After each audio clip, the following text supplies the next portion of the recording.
Trump is about to hand Turkey the F-35. Netanyahu just made one last move to stop it.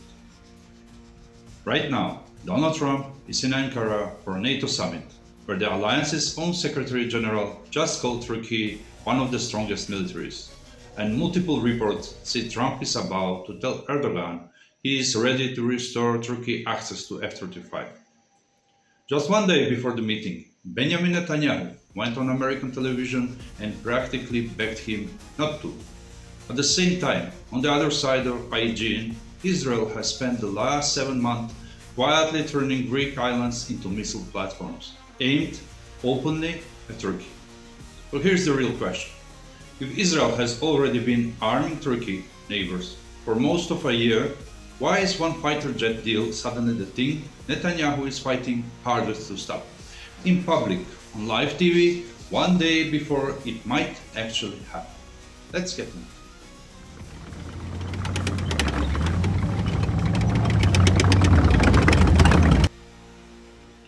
First, a quick recap. Quick note before we go further, I already covered Turkey new hypersonic anti-ship missiles and its rifle level and short-range answers to the drone war.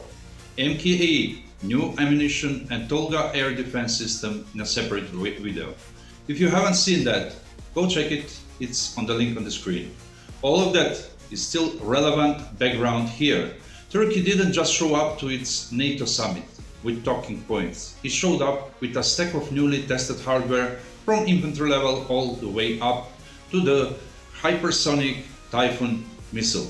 Keep that in mind because it's exactly why what NATO own leadership said about Turkey this week carries so much weight. That's where we are picking up. All of the hardware needs a command structure to run it. That's where ILDIS comes in. This is a joint command headquarters in Ankara. It spans 12.6 million square meters, built to house up to 50,000 personnel. It brings Turkey Defense Ministry, General Staff and all three armed services under one roof for the first time in the underground. Turkish media is already calling Ankara own Pentagon. This week, that builds in literal backdrop for 36th NATO Summit, where all 32 alliances leaders, including Trump, Canada's Mark Carney and others have gathered in Ankara on July 7th and 8th. Just before arriving, NATO Secretary General Mark Rutte said something Turkish officials will be quoting for years. He described Turkey military as one of the strongest in the entire alliance, which is extremely well equipped, extremely well trained, and point to roughly 3,000 Turkish defense companies now producing for NATO countries. Turkish defense export hit just over $10 billion in 2025, 48% in a single year. Rutte didn't just compliment that in passing. He said it's precisely why NATO insisted on holding its defense industry forum in Ankara this year and nowhere else. Hold on to that moment because it matters a lot in a few minutes. The head of NATO, standing in Turkey's own command center, calling it one of the alliance's most capable members. Now let's cross to the Aegean, because on the other side of that sea, very difficult story has been to emerge, unfolding for months. And it tells you exactly how Turkey neighbors actually feels about that prize. While NATO own chief was praising Turkey, a completely different alliance had already been forming quietly for months. It's built openly around containing Turkey. December 2025, Israel, Greece and Cyprus signed a formal trilateral joint action plan, not just in French language, but a real military cooperation framework, joint naval and air exercises, transfer of Israeli operational know-how to Athens and Nicosia, and reported discussions about a rapid response force built from roughly 1,000 Greek troops, 1,000 Israeli troops, and 500 Cypriots. Greece is now only 3 countries on earth where Israel maintains a formal status of forces agreement, the other 2 being the United States and Cyprus.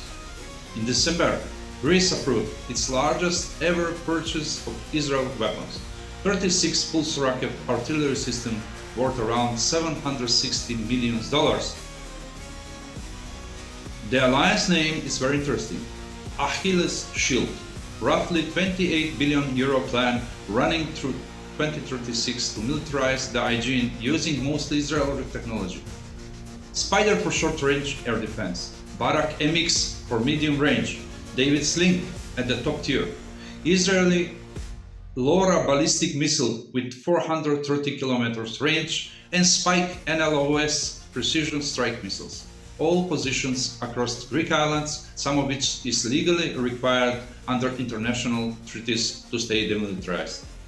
Knowing the proximities of the Greek islands to the Turkish land, we see the seriousness of the situation.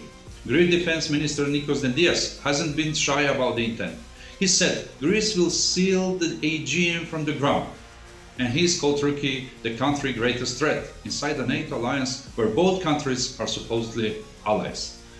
So here's where that leaves things. At the exact moment, NATO Secretary General calling Turkey strongest military in the alliance, Israel has spent 7 months quietly turning Greek islands into a missile platform aimed squarely at the same country. This raises the obvious question. How is Turkey actually answered that? The answer involves a missile arsenal Greece hasn't fully countered yet. Turkey countered all of this still dome Çelik Kuvvet, a fully domestic, AI-driven, multi-layered air defense network combining Korkut, Hisar, Gurz, Sniper, and families with drone-killing lasers and high-power microwave weapons. It got its first public deployment in the FS 2026 exercise on the Aegean coast, in front of defense chiefs from 50 countries. So here is the long picture, even if the F-35 decision had gone the other way. Blocking one aircraft program would only have bought time. It wouldn't have changed the direction the board has already moving. Domestic missile arsenal Greece hasn't fully countered. A drone ecosystem sold to 20 plus other countries, and a potentially partnership with two of the region's other major military powers. Now, with the F-35 apparently moving forward too, that trajectory just picked up speed. So let's bring the whole week together.